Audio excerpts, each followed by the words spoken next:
Bonjour tout le monde, shalom shalom. J'ai fait cette vidéo pour vous partager ce que je viens d'expérimenter hier soir. Le soir du jeudi 8 août 2024, le Seigneur m'a aidé à comprendre quels sont les trois malheurs dans le livre de l'Apocalypse. Pour bien comprendre cette vidéo, je vous demande de lire au préalable les chapitres suivants. Apocalypse chapitre 6, ensuite chapitre 7, ensuite chapitre 8, ensuite chapitre 9. Ensuite passez directement au chapitre 11 et enfin le chapitre 12. Donc lisez au préalable Apocalypse 6, 7, 8, 9, 11 et 12. Alors pour ceux qui connaissent bien mes vidéos, vous savez que je fais mes vidéos dans le temps en fonction des mystères dans la Bible que le Seigneur m'a aidé à comprendre, en fonction des prophéties bibliques que le Seigneur me dévoile l'interprétation dans le cœur. Eh bien, hier soir, le soir du jeudi 8 août 2024, le Seigneur a de nouveau ouvert mes yeux sur le mystère des trois malheurs du livre de l'Apocalypse. Et j'aimerais vous témoigner comment ça s'est produit. Alors, hier, j'étais en train de travailler sur une nouvelle vidéo intitulée « Sixième saut, sixième trompette, sixième coupe ». La vidéo numéro V17, qui n'est pas encore publiée. Je suis encore en train de travailler dessus. Donc hier soir, environ vers 22 h, j'ai éteint la lumière, je me suis couché au lit, je priais. Merci Seigneur pour cette journée, merci pour ton aide. J'ai bien apprécié cette grande journée de travail. Merci Père, Amen. J'ai fermé les yeux et j'ai commencé à chercher le sommeil. Et puis je réfléchissais sur la vidéo que j'ai fait la journée. J'ai travaillé sur le sixième saut et je réfléchissais comment je vais présenter la suite. Comment je vais présenter la sixième trompette, comment je vais présenter la sixième coupe. Et puis soudain, un truc m'est venu dans la tête. J'ai pensé à cette phrase-là. Le figuier étant agité par un grand vent. Regardez bien ce verset 13 dans Apocalypse chapitre 6. Comme lorsque le figuier étant agité par un grand vent, laisse tomber ses figues encore vertes. Donc, je méditais. Le sixième saut, c'est le dévoilement du texte de la prophétie. Le sixième saut, c'est un peu le prochainement comme dans le cinéma. Et puis, ce qui est prophétisé dans le sixième saut, ça va commencer dans la sixième trompette, mais en douceur. Parce que c'est la phase avertissement. L'intensité de l'accomplissement sera encore faible. Parce que la trompette, ça sert à avertir. Et puis, ça va continuer dans la sixième coupe de la colère de Dieu. Et par contre, l'intensité de l'accomplissement sera optimale. L'accomplissement de la prophétie va battre son plein. Et puis, je me suis dit, dans la sixième coupe, Apocalypse 16, du verset 12 au verset 16, on nous parle de la guerre d'Armageddon. On nous parle aussi du grand fleuve Euphrate qui sera asséché. Donc ça, c'est l'accomplissement total. Ce qui veut dire que la phase avertissement de la guerre d'Armageddon, l'étape d'avertissement doit être forcément dans la sixième trompette. Parce que la sixième coupe est connectée à la sixième trompette. Et en regardant de près dans la sixième trompette, l'événement qui correspond le mieux à la guerre d'Armageddon, c'est le récit des 4 anges qui sont liés sur le grand fleuve Euphrate. Apocalypse 9, du verset 13 au verset 21, délie les 4 anges qui sont liés sur le grand fleuve Euphrate. Et puis je me suis dit, quelle est maintenant la connexion entre la sixième trompette et le sixième saut? Forcément, une connexion doit exister. Et mes pensées étaient focalisées sur ce verset 13 du chapitre 6. Le figuier étant agité par un grand vent. Le figuier, c'est qui? Le figuier, c'est Israël, d'après le parabole du figuier stérile. Et puis, c'est quoi ce grand vent qui agite le figuier? Ça doit être la guerre d'Armageddon.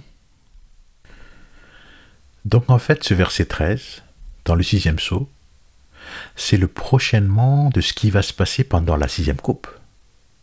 C'est le prochainement de ce qui va se passer pendant la guerre d'Armageddon. Ici, on nous montre des séquences courtes qui vont attirer l'attention du spectateur, qui va capter l'attention du spectateur comme le prochainement dans le cinéma. Et puis je continuais à méditer sur ce grand vent.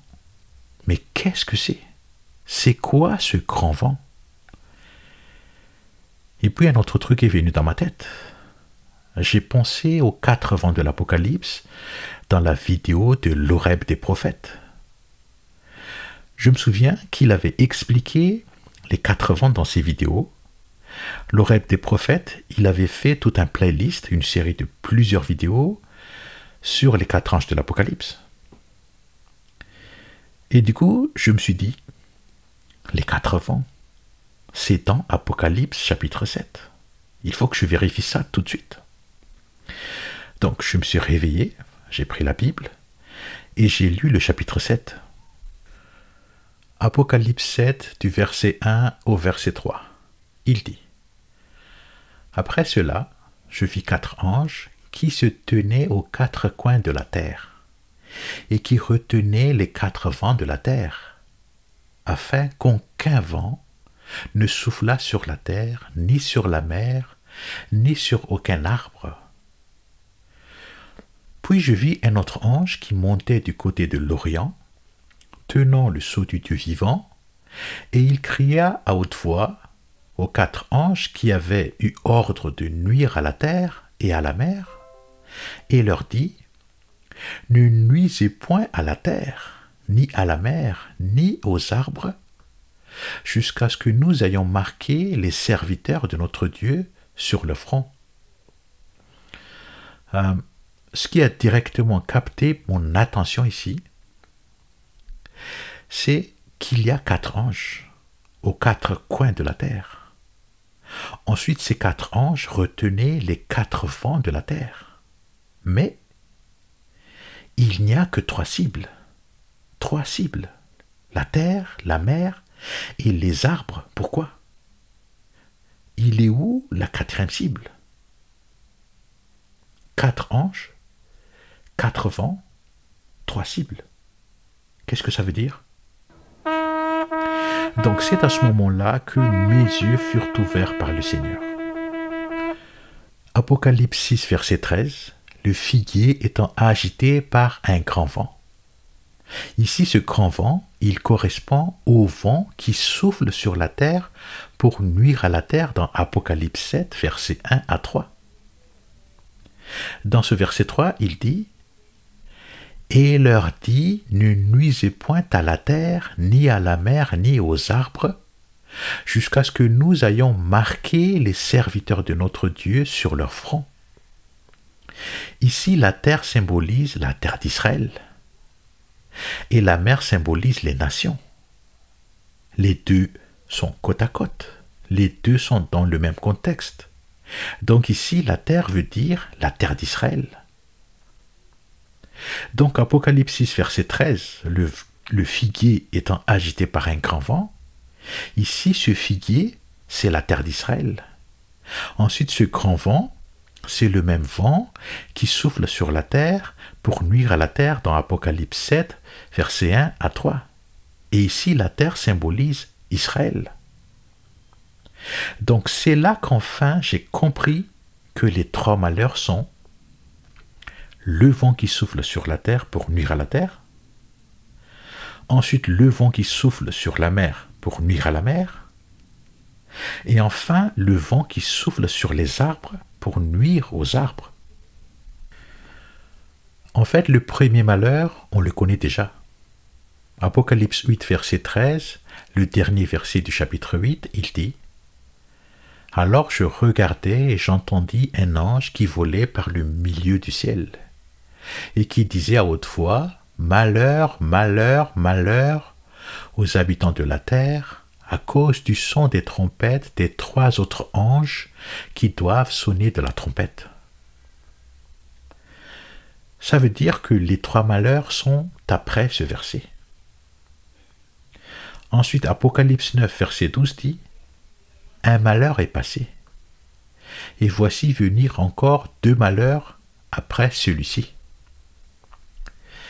Ça veut dire que le premier malheur, c'est l'invasion de sauterelles à queue de scorpion dans Apocalypse 9, du verset 1 au verset 11.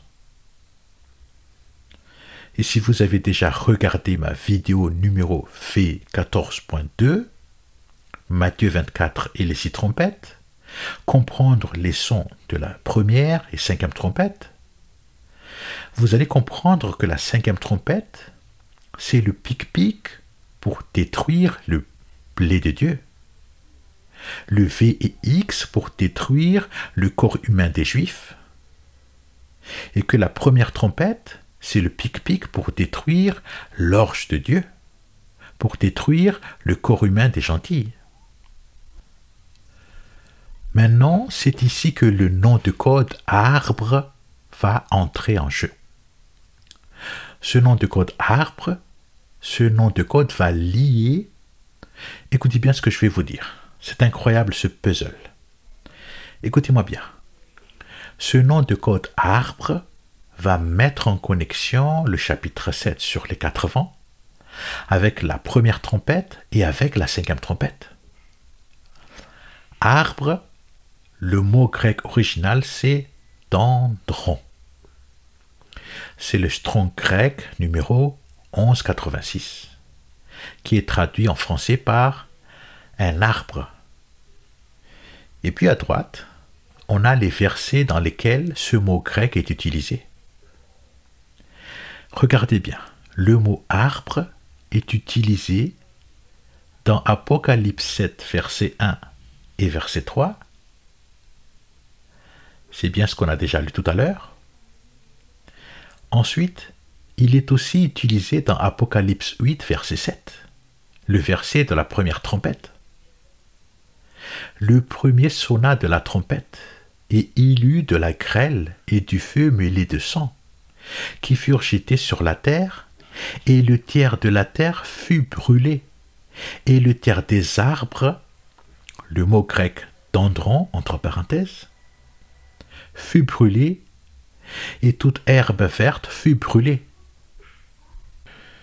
Ça, c'est la connexion avec la première trompette, qui est le pic-pic pour détruire l'orge de Dieu. Ensuite, dendron est aussi utilisé dans Apocalypse 9, verset 4, un verset de la 5e trompette. Il dit « Il leur fut dit de ne point faire de mal à l'herbe de la terre, ni à aucune verdure, ni à aucun arbre, le mot grec dendron entre parenthèses, mais seulement aux hommes qui n'avaient pas le sceau de Dieu sur le front. » Ça, c'est la connexion avec la 5e trompette, qui est le pic-pic pour détruire le blé de Dieu. Maintenant, regardez bien ici. Le mot dendron, on voit que ce mot est utilisé dans ces 4 versets du livre de l'Apocalypse. Maintenant, si je clique sur ce bouton précédent, là, je vois tous les autres versets dans lesquels ce mot est aussi utilisé. Et regardez bien ici. Il n'y a pas d'autres versets du livre de l'Apocalypse. Je vous demande de vérifier vous-même, allez sur ce site de EMCI TV et faites votre propre vérification.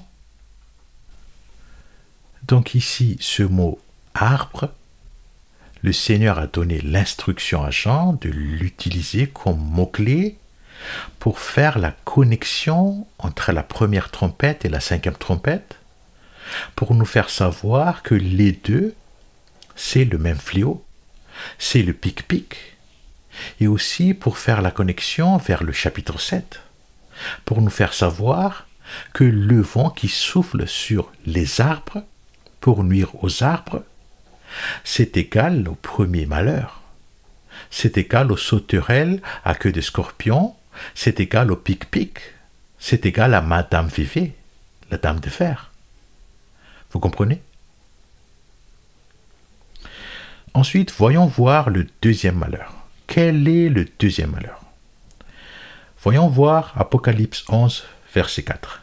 Il dit: le second malheur est passé, et voici, le troisième malheur viendra bientôt. Ça veut dire que le deuxième malheur se trouve entre Apocalypse 9, verset 12, et ce verset qu'on vient de lire, Apocalypse 11, verset 14. Le deuxième malheur, c'est dans la sixième trompette. Mais quel événement dans la sixième trompette? Il faut savoir que la sixième trompette contient 3 événements. Le premier, c'est dans Apocalypse 9, du verset 13 au verset 21. Délie les 4 anges qui sont liés sur le grand fleuve Euphrate. Le deuxième événement, c'est dans le chapitre 10, tout le chapitre 10. Ensuite, le troisième événement, c'est dans le chapitre 11, du verset 1 au verset 13. C'est le récit des 2 témoins. Donc la question est, lequel parmi ces 3 événements est le deuxième malheur? Alors, nous avons déjà vu dans Apocalypse 6, verset 13, le figuier étant agité par un grand vent. Ça, c'est le prochainement de la guerre d'Armageddon. Le figuier, c'est la terre d'Israël. Ensuite, ce grand vent qui agite le figuier, c'est la guerre d'Armageddon. Et ce grand vent aussi, c'est le même que le vent qui souffle sur la terre pour nuire à la terre dans Apocalypse 7, versets 1 à 3. Ici, la terre symbolise Israël. Donc, en prenant en compte le fait que le 6e sceau, la 6e trompette et la 6e coupe sont interconnectés, ça veut dire que parmi les 3 événements de la 6e trompette, le deuxième malheur, c'est le récit des 4 anges qui sont liés sur le grand fleuve Euphrate, dans Apocalypse 9, du verset 13 au verset 21. Le deuxième malheur, c'est la guerre d'Armageddon. Le deuxième malheur, c'est la guerre en Israël. Maintenant, voyons voir quel est le troisième malheur. Nous savons que le troisième malheur est après ce verset 14 du chapitre 11. Le second malheur est passé et voici, le troisième malheur viendra bientôt. Mais le problème, c'est qu'il n'y a plus de verset qui dit « le troisième malheur est passé ». Il n'y a plus de verset qui indique de manière explicite que le troisième malheur est passé. Par contre, dans Apocalypse 12, le verset 12 dit « Mais malheur à vous, habitants de la terre et de la mer ». Donc ce verset pourrait nous aider à identifier quel est le troisième malheur. Et pour ça, nous avons besoin de comprendre le contexte. Donc on va lire le récit à partir du verset 7. Regardez bien, Apocalypse 12 du verset 7 au verset 12. Et il eut une bataille au ciel, Michel et ses anges combattaient contre le dragon. Et le dragon et ses anges combattaient contre Michel. Mais ils ne furent pas les plus forts, et ils ne purent plus se maintenir dans le ciel. Et le grand dragon, le serpent ancien, appelé le diable et Satan, qui séduit le monde, fut précipité en la terre. Et ses anges furent précipités avec lui. Alors j'ouïs une grande voix dans le ciel qui disait « Maintenant est le salut, la force, le règne de notre Dieu et la puissance de son Christ. Car l'accusateur de nos frères, qui les accusait devant notre Dieu jour et nuit, a été précipité. Et ils l'ont vaincu à cause du sang de l'agneau et à cause de la parole de leur témoignage. Et ils n'ont point aimé leur vie, mais les ont exposés à la mort. C'est pourquoi réjouissez-vous, cieux, et vous qui y habitez. Mais malheur à vous, habitants de la terre et de la mer, car le diable est descendu vers vous, en grande fureur, sachant qu'il a peu de temps. Donc le contexte nous dit que Satan et ses anges déchus furent précipités en la terre. Ils ont été chassés des cieux. Et la présence de Satan et de ses anges sur terre va provoquer quelque chose. C'est ce que ce verset 12 dit. « Mais malheur à vous, habitants de la terre et de la mer. » Qu'est-ce que ça veut dire? Ici, il dit deux choses. D'abord, malheur à vous, habitants de la terre. Ça, c'est la première. Ensuite, malheur à vous, habitants de la mer. Et la première, ce malheur à vous, habitants de la terre, ça, on l'a déjà vu. C'est le deuxième malheur, c'est la guerre en Israël. Et cette guerre en Israël est présentée à la fois dans la 6e coupe de la colère de Dieu, qui est la guerre d'Armageddon, et à la fois dans la 3e coupe de la colère de Dieu, qui est le jugement de Jérusalem. Et quelle est cette 3e coupe? Quel est ce jugement de Jérusalem? Apocalypse 16 du verset 4 au verset 7. Il dit: « Et le 3e ange versa sa fiole sur les fleuves et sur les fontaines des eaux, et elles devinrent du sang. Et j'entendis l'ange des eaux qui disait: Seigneur, qui était et qui sera, tu es juste, parce que tu as fait un tel jugement. À cause qu'ils ont répandu le sang des saints et des prophètes, tu leur as aussi donné du sang à boire, car ils en sont dignes. Et j'ennuie un autre du sanctuaire, disant: Certainement, Seigneur Tout-Puissant, tes jugements sont véritables et justes. » Ici, Jérusalem est sur le banc des accusés. Jérusalem est accusée de tuer les saints et les prophètes d'Israël. C'est l'accusation prononcée dans le verset 6. Regardez bien le verset 6, il dit: « À cause qu'ils ont répandu le sang des saints et des prophètes, tu leur as aussi donné du sang à boire, car ils en sont dignes. » Et aujourd'hui, en 2024, qui sont les saints et les prophètes d'Israël? Qui sont-ils? Et pourquoi Jérusalem veut les tuer? Les saints et les prophètes d'Israël, ils sont là. Vous voyez ça? Ce sont les étudiants en yeshiva, ce sont les étudiants en école talmudique, ce sont les ultra-orthodoxes.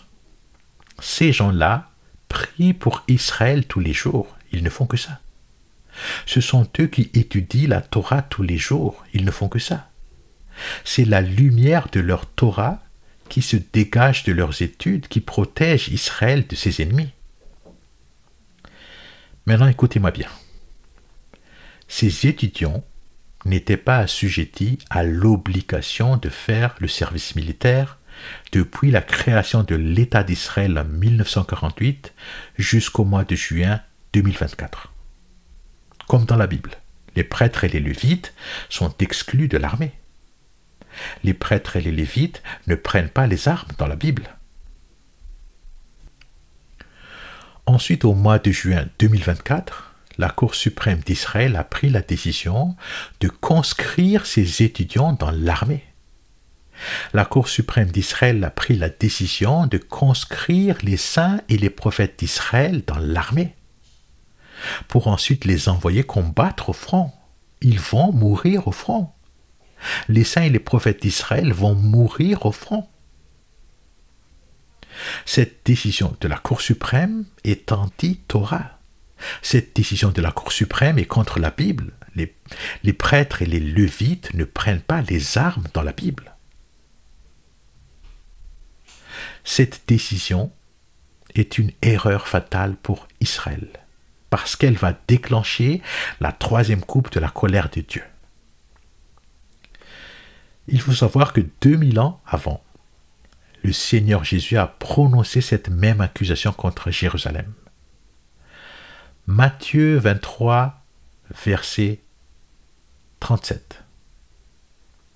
Regardez bien, il dit: Jérusalem, Jérusalem, qui tue les prophètes et qui lapide ceux qui te sont envoyés, combien de fois ai-je voulu rassembler tes enfants, comme la poule rassemble ses poussins sous ses ailes, et vous ne l'avez point voulu. Donc, pour revenir aux deux malheurs, dans Apocalypse 12, verset 12, « Malheur aux habitants de la terre et de la mer », le deuxième malheur, c'est le malheur aux habitants de la terre. C'est la guerre en Israël, c'est la 6e coupe de la colère de Dieu, la guerre d'Armageddon, et c'est aussi la 3e coupe de la colère de Dieu, le jugement de Jérusalem. Donc il nous reste quoi? Il nous reste celui-ci. Malheur à vous, habitants de la mer. Et comme la mer symbolise les nations, ça veut dire que ce malheur-là, c'est pour nous, c'est pour les nations, c'est pour le monde. Et comme nous avons vu que le malheur aux habitants de la terre, c'est la guerre en Israël, ça veut dire que le malheur aux habitants de la mer, ce sera la guerre dans le monde. C'est la 3e guerre mondiale. Et la 3e guerre mondiale, elle est prophétisée dans la 2e coupe de la colère des dieux.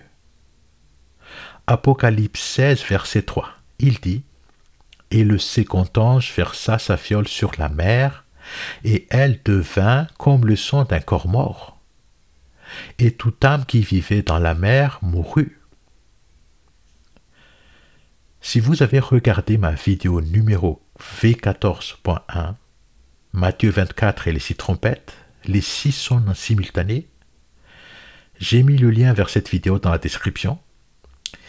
Si vous avez regardé cette vidéo, vous allez comprendre que la 2e trompette, c'est la Russie qui a envahi l'Ukraine. Et cette guerre va conduire vers la 3e guerre mondiale, vers la 2e coupe de la colère des dieux. Donc pour tout résumer, les 3 malheurs sont, le premier, c'est le pic-pic, c'est Madame Vévé. Le deuxième, c'est la guerre en Israël. Et le troisième, c'est la 3e guerre mondiale, la guerre dans les nations. Donc si on reprend ce schéma que j'ai fait dans la vidéo numéro V16.1, cette vidéo, numéro V16.1, 7 trompettes de Jéricho prophétisent les 7 trompettes de l'Apocalypse. J'ai mis le lien vers cette vidéo dans la description.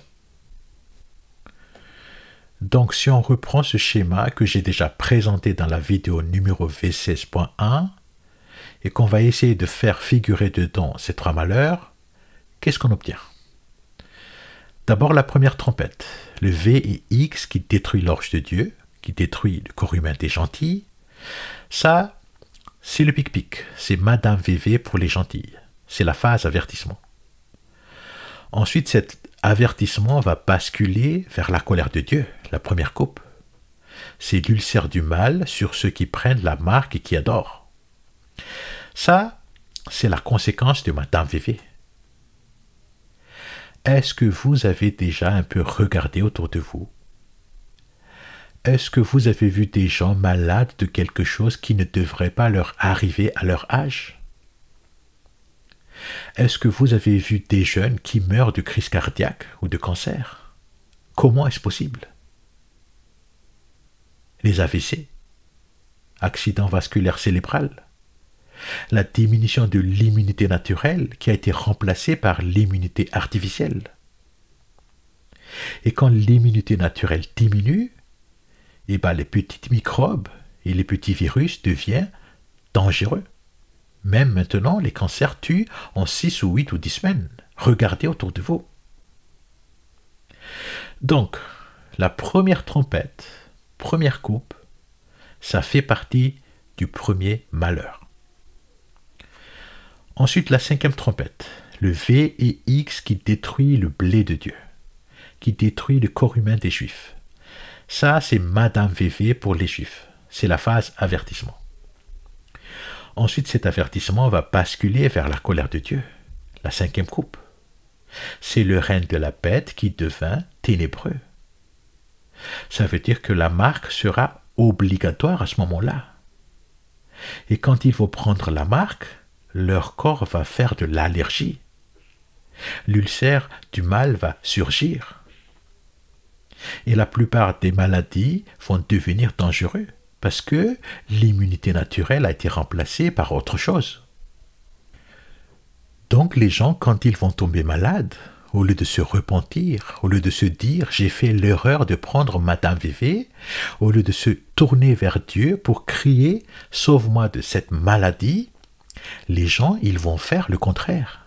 Ils vont blasphémer contre Dieu, tellement leurs souffrances causées par les ulcères leur infligent des douleurs insupportables. Il faut savoir que la grande tribulation, elle sert à faire des changements de cœur en masse. La grande tribulation, du point de vue de Dieu, c'est pour faire une multitude de nés de nouveau. Des milliers, des millions, des milliards vont naître de nouveau pendant la grande tribulation. La grande tribulation, c'est pour faire comprendre aux gens que Satan existe vraiment. Pour que les gens voient vraiment que l'objectif de Satan, c'est pour les détruire. C'est pour ça que ces trois malheurs vont s'opérer en parallèle. La marque, Madame VV, le contrôle de notre vie par le gouvernement mondial, le QR code. Ensuite, la guerre en Israël. Ensuite, la Troisième Guerre mondiale. Tous les trois vont arriver en même temps. Et là, les gens vont se dire, mais qu'est-ce que c'est? Pourquoi? Je vais vous dire une chose. Quand une personne tombe malade, alitée dans un hôpital ou à la maison, plus le médecin lui dit « ça ne va pas », plus la personne va commencer à chercher d'autres solutions. Et après quelque temps, cette personne va finir par lire la Bible. Et quand elle va commencer à lire la Bible, elle va commencer à comprendre qu'elle est atteinte par le premier malheur. Et qu'elle voit au Moyen-Orient que la guerre en Israël fait rage, le deuxième malheur. Et qu'elle voit dans le monde que la petite guerre Russie-Ukraine s'est élargie au-delà des frontières de l'Ukraine pour se généraliser en Troisième Guerre mondiale. Cette personne-là, à ce moment-là, elle va se dire « Ah, la Bible a dit vrai. Ah, ça y est, j'ai compris. »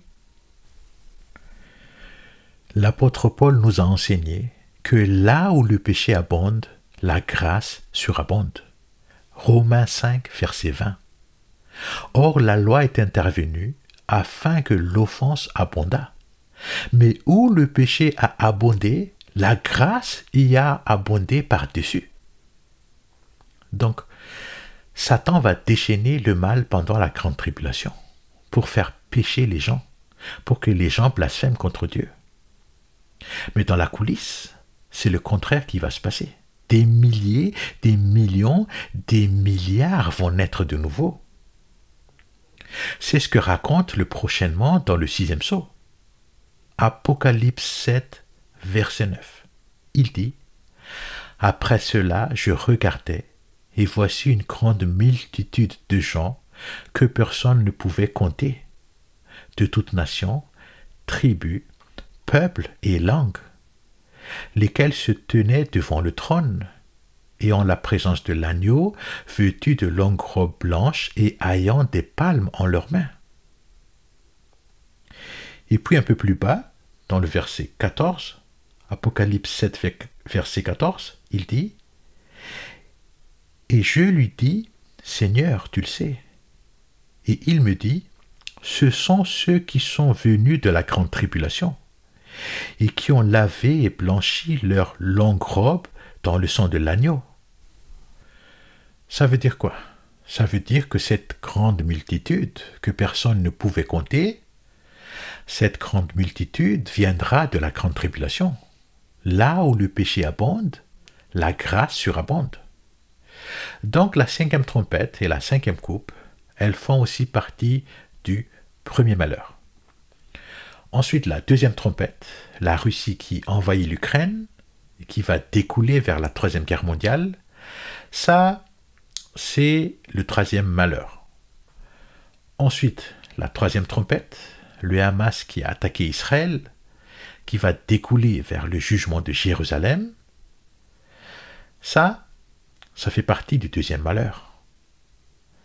Ensuite, la 6e trompette, Il y a plusieurs prophéties dedans, mais je vais considérer juste la prophétie des 4 anges de l'islam, qui sont liés à l'Euphrate. Ça, c'est la phase trompette d'Armageddon. Les 4 anges de l'islam ont été déliés pour conquérir les nations, pour dominer les nations.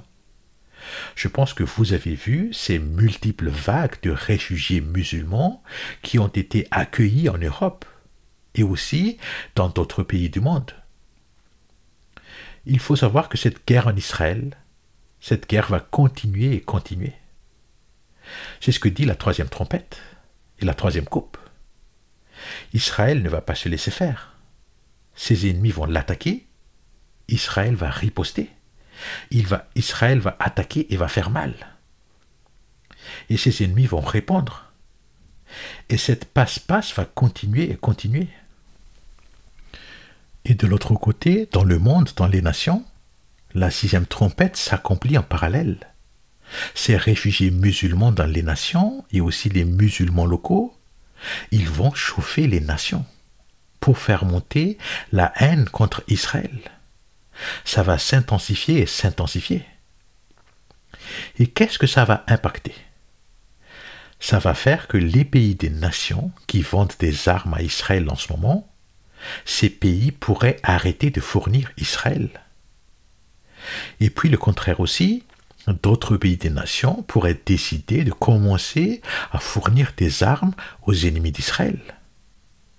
Et peut-être même que d'autres pays des nations, ils pourraient s'allier avec les ennemis d'Israël et envoyer leurs armées pour attaquer Israël pendant la guerre d'Armageddon.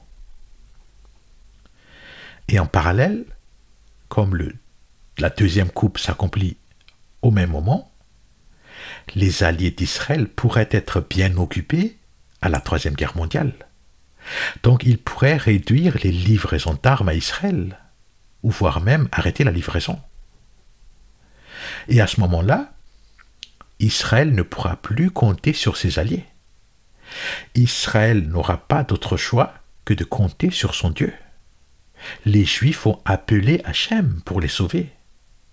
Et ce sera à ce moment-là que Jésus-Christ va venir dans la gloire. Donc, la 6e trompette et la 6e coupe, elles font aussi partie du 2e malheur. Donc voilà les 3 malheurs dans le livre de l'Apocalypse. Je peux vous dire que ce soir-là du 8 août, le sommeil a été difficile. Je me couchais et je méditais, et puis je me levais pour lire des versets, puis revenir me coucher, puis me lever et rebelote. J'espère que cette vidéo vous a aidé à prendre conscience que maintenant, c'est le moment de changer de cœur. Qu'aujourd'hui, c'est le moment de naître de nouveau. Le Seigneur nous donne encore quelque temps avant le début de la grande tribulation. Donc, nous devons vraiment profiter de ce petit moment qui reste pour se repentir, se rapprocher de Dieu et demander au Seigneur Jésus le miracle de la nouvelle naissance. Il faut savoir que naître de nouveau, c'est un miracle. C'est un miracle. Et si toi, tu n'es pas encore né de nouveau, je te demande de crier vers le Seigneur, de tout ton cœur, de toute ton âme, pour demander ton miracle. Et pour finir, je vous demande de prier avec moi. Je vous demande de diriger votre regard vers Yeshua HaMashiach. Prions. Seigneur Jésus, merci de nous avoir dévoilé, merci de nous avoir ouvert les yeux pour pouvoir percer le mystère des 3 malheurs dans le livre de l'Apocalypse. Je te fais totale confiance, Seigneur. Je te fais confiance en toutes choses. Et je te prie, Seigneur, d'enseigner à ses sœurs, à ses frères, qui prient avec moi, la pleine assurance de mettre aussi toute leur confiance en toi, pour qu'ils te fassent aussi confiance en toutes choses. Béni sois-tu, Éternel notre Dieu, Roi de l'univers. Amen.